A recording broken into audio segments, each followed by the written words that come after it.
नमस्कार, मी मुक्ता लोंढे. तुम्ही पाहतायत लोकमत मुंबई. विधानसभा निवडणुकीची रणधुमाळी सुरू झालेली आहे. घोडं मैदान जवळ आलेलं आहे. अशातच भाजपने महायुतीकडून एक याद्या जाहीर होण्यास सुरुवात झालेली आहे. अर्थात स्वबळावर लढणारा महाराष्ट्र नवनिर्माण सेना पक्षातर्फे देखील यादी समोर आलेली आहे. त्यापैकी मुंबईमधील आपण जागांबद्दल चर्चा करणार आहोत. मुंबईमधील विधानसभेच्या एकूण 36 जागा आहेत. त्यापैकी आतापर्यंत 19 उमेदवार मनसेने निवडणुकीच्या रिंगणामध्ये उतरवलेले आहेत. त्यांचं नाव जाहीर केलेलं आहे. त्यापैकी दोन सर्वाधिक इंटरेस्टिंग जागा आहेत, ती म्हणजे वरळी आणि माहीम विधानसभेची. माहीम विधानसभेमध्ये राज ठाकरे यांचे सुपुत्र अमित ठाकरे हे निवडणुकीच्या रिंगणामध्ये उतरलेले आहेत आणि यानुसारच ठाकरे घराण्यातील दुसरी पिढी अर्थात दुसरे ठाकरे हे निवडणुकीच्या रिंगणामध्ये उतरले असल्याचं दिसून येत आहे. पहिले म्हणजे अर्थातच वरळीमधून आदित्य ठाकरे हे 2019 मध्ये निवडणुकीमध्ये उतरलेले होते. त्यानंतर आता अमित ठाकरे हे निवडणूक लढवणार आहेत, ते पण माहीममधून. या संपूर्ण जे आहे विषयावर आपण चर्चा करणार आहोत. एकूण मनसेने किती उमेदवार जाहीर केलेले आहेत, त्यापैकी मुंबईतले किती आहेत याबद्दलच आपण जाणून घेऊया. एकूण जे आहे मुंबईमध्ये 19 उमेदवार त्यांनी जाहीर केलेले आहे 36 विधानसभा मतदारसंघापैकी. त्यापैकी दहिसरमधून राजेश येरुळकर यासह आपण पाहिलं तर कांदिवली पूर्वमधून भाजपने ऑलरेडी अतुल भातखळकर त्यांचे सिटिंग आमदार आहेत तिथले. त्यांच्या अपोजिट मनसेने महेश फरसकर यांना जे आहे निवडणूक दिलेले आहे, निवडणुकीचं तिकीट दिलेलं आहे. चारकोपमधून दिनेश साळवी यांना तिकीट जाहीर करण्यात आलेलं आहे. यासह घाटकोपर पश्चिममधून गणेश चुक्कल यांचं नाव जे आहे मनसेच्या उमेदवारी यादीमध्ये जाहीर करण्यात आलेलं आहे. एकंदरीतच 19 उमेदवार आहेत. त्यापैकी एक नावं जे आहे आपण जाणून घेऊया. माहीममधून अमित ठाकरे आहेत, तर वर्सोवामधून संदेश सरदेसाई यांचं नाव समोर आलेलं आहे.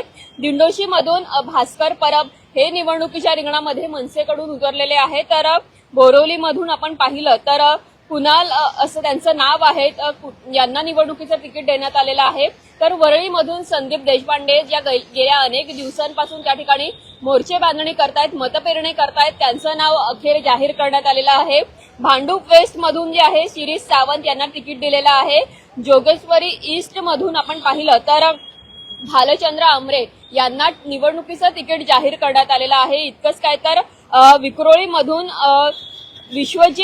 विश्वजित ढोलम यांना तिकीट जाहीर करण्यात आलेलं आहे. यासह आपण पाहिलं तर घाटकोपर पूर्वमधून संदीप कोठे, चेंबूरमधून जे आहे चेंबूरमधून देखील त्यांनी तिकीट जाहीर केलेलं आहे.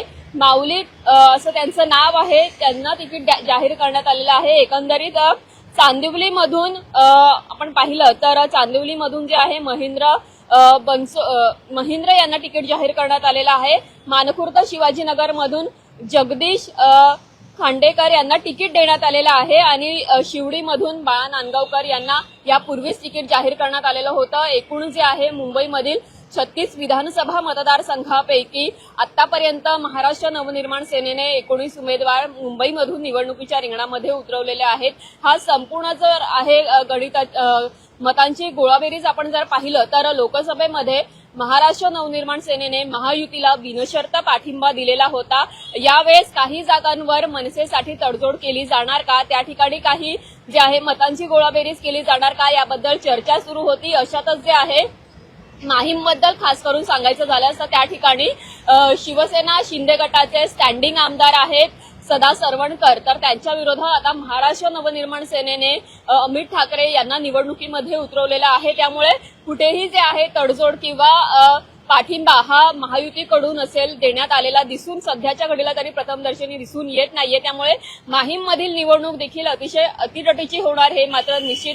आणखी एक मुद्दा यामध्ये तो म्हणजे आपण पाहिलं तर वरळी विधानसभेचा, त्या ठिकाणी शिवसेना ठाकरे गटाचे स्टँडिंग विद्यमान आमदार आहे ते म्हणजे आदित्य ठाकरे, तर त्यांच्या विरोधात संदीप देशपांडे हे गेल्या काही दिवसांपासून विधानसभा निवडणुकीच्या अनुषंगाने त्या ठिकाणी त्यांचे जे आहे कार्यक्रम अनेक होताना दिसत आहेत. यासह वरळी विजन असा देखील त्यांनी कार्यक्रम हाती घेतलेला होता. एकंदरीत मतांचं गणित कशा प्रकारे जुळवता येईल यासाठी त्यांनी खबरदारी घेतलेली होती.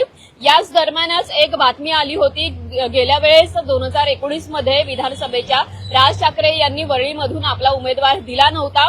घरचाच उमेदवार ठाकरे असल्यामुळे त्यांना त्यांनी अप्रत्यक्षरित्या पाठिंबा दिला होता आणि आदित्य ठाकरे यांच्या विरोधात मनसेकडून एकही उमेदवार त्या ठिकाणी निवडणुकीच्या रिंगणामध्ये उतरला नव्हता।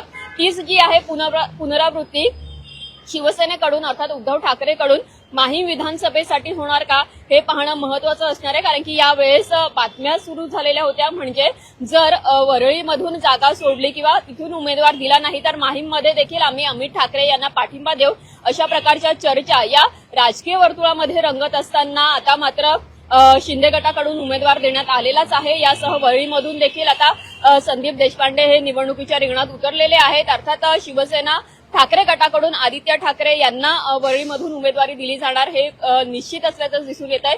यामुळेच आदित्य ठाकरे विरुद्ध संदीप देशपांडे अशी थेट लढत होणार आहे। तर दुसरीकडे माहीमची जागा ही अतिशय प्रतिष्ठेची होणार आहे। यामागचं कारण म्हणजे खुद्द राज ठाकरे यांचे पुत्रच निवडणुकीच्या रिंगणात उतरले असल्यामुळे यासाठी प्रचंड जे आहे प्रयत्नांची पराकाष्ठा ही महाराष्ट्र नवनिर्माण सेनेला करावी लागणार आहे। कारण की जर शिवसेना ठाकरे गटाने देखील माहीममधून आपला उमेदवार उभा केला तर माहीम विधानसभा मतदारसंघामध्ये तिहेरी लढत होण्याची शक्यताही नाकारता येत नाहीये। एकंदरीतच सध्या निवडणुकींचा ज्वर हा वाढू लागलेला आहे आणि त्याच अनुषंगाने प्रत्येक पक्ष हे जोरदार तयारी करतोय।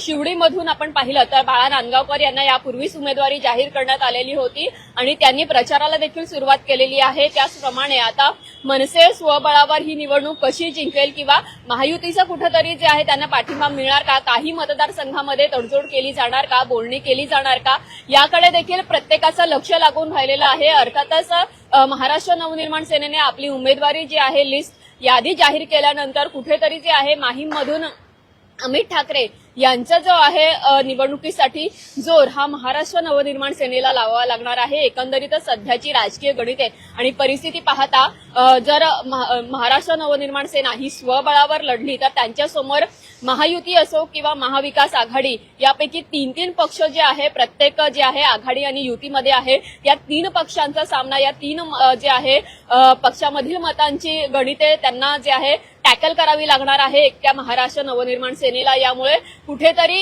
ही निवडणूक मनसेसाठी देखील अतिशय अटीतटीची आणि कठीण अशी दिसून येते, आव्हानात्मक दिसून येते। यामुळे तीन पक्ष विरुद्ध जे आहे महाराष्ट्र नवनिर्माण सेना अशी लढत दिसून येईल। आणि माहीमबद्दल सुरुवातीला सांगितल्याप्रमाणे माहीममध्ये जर शिवसेना ठाकरे गटाने आणि शिंदे गटाने आपला उमेदवार दिलाच आहे तर त्यामुळे जे आहे महायुती आणि महाविकास आघाडीमधील तीन पक्ष असतील, एकंदरीतच 6 पक्षांविरुद्ध जे आहे महाराष्ट्र नवनिर्माण सेनेला आपली गणिते जुळवण्यामध्ये किंवा आपली मते एकत्रित करण्यामध्ये कितपत कस लागतो हे पाहणं देखील तितकंच महत्वाचं ठरणार आहे। अर्थातच उद्या आजपासून उमेदवारी अर्ज भरण्यास सुरुवात झालेली आहे आणि त्यानुसार आता या संपूर्ण जे आहे निवडणुकींच्या पार्श्वभूमीवर महाराष्ट्र नवनिर्माण सेना ही स्वबळावर सत्तेत असेल असं अनेकदा राज ठाकरे असतील किंवा त्यांचे उमेदवार असतील, नेते मंडळी असतील हे वारंवार म्हणत असतात। आता या स्वबळावर सत्तेत येण्याचं स्वप्न पाहणाऱ्या राज ठाकरे यांना ही निवडणूक किती आव्हानात्मक ठरेल किंवा कशा प्रकारे या निवडणुकीमधून ते तरतील हे पाहणं देखील तितकंच महत्वाचं ठरणार आहे। कारण की महायुती विरुद्ध महाविकास आघाडी विरुद्ध मनसे असा हा संपूर्ण एकंदरीत सामना पाहायला मिळतोय। आता या निवडणुकीच्या रणधुमाळीमध्ये कशा प्रकारे महाराष्ट्र नवनिर्माण सेना माहीममधील विधानसभाची जागा असेल यासह मुंबईमधील तब्बल 19 त्यांनी शिलेदार निवडणुकीच्या रिंगणामध्ये उतरवलेले आहेत। 36 विधानसभा मतदारसंघापैकी कशा प्रकारे जे आहे ते निवडणुकीच्या रिंगणामध्ये उतरून स्वतःच्या मतांची गोळाबेरीज करतील, महायुती महाविकास आघाडीला टफ फाईट देतील हे पाहणं तितकंच महत्वाचं ठरणार आहे। याबद्दलची अधिक अपडेट सविस्तर डिटेल्स तुम्हाला जाणून घ्यायची असेल, वाचायची असेल तर यासाठी तुम्ही लोकमत मुंबईला नक्कीच फॉलो करा।